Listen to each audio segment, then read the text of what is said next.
I remember it being probably singularly the most thrilling 2 weeks of my life, because it's so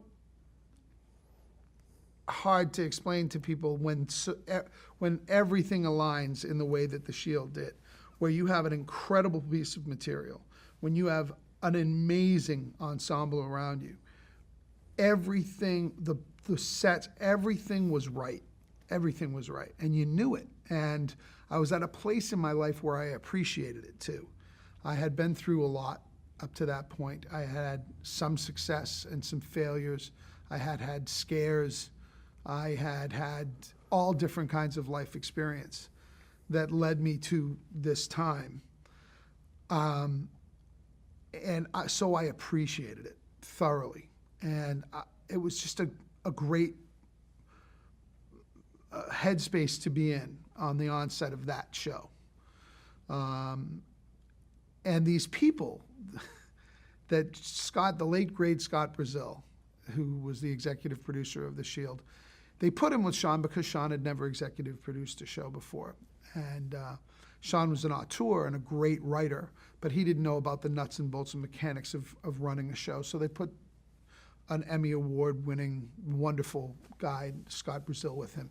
And he brilliantly, put together this cast and crew with Sean. And I said to him once when I was at a downtime, like in the second season of the show, because I was starting to produce. And I said to him, what's your criteria for doing a show? And he said, well, I start with a fundamentally decent human being. You have to be a fundamentally decent human being to work with me. And then you have to be really, really talented. If you're the most talented person in the world and you're a jerk, you don't get the job. If you're, conversely, if you're a wonderful, wonderful person and you stink, you don't get the job. So, fundamentally decent human being, really, really talented. If you meet those two criteria, you get the gig. And then you have a bunch of like-minded individuals going toward the same goal. That's when things happen. That's when great things happen. Because you got a bunch of professionals who are really talented going toward the same thing. And that's what happened on The Shield. That's what we were. And it was like that for 7 years.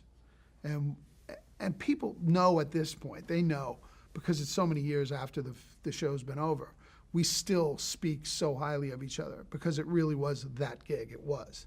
It was a beautiful job. And we coveted it. It's like the guys, you'll know, the guys at Breaking Bad.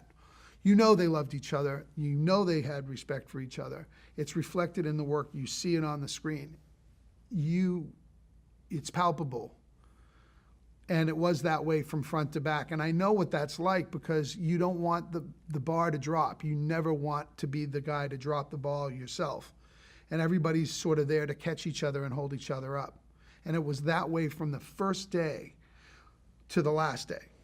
As a matter of fact, I think we ended that show as strong, or if not stronger, than it began. And that's a matter of pride. That's a great, piece of personal pride for me and everybody involved in that show. That we all feel like we share that together and no one can take it from us.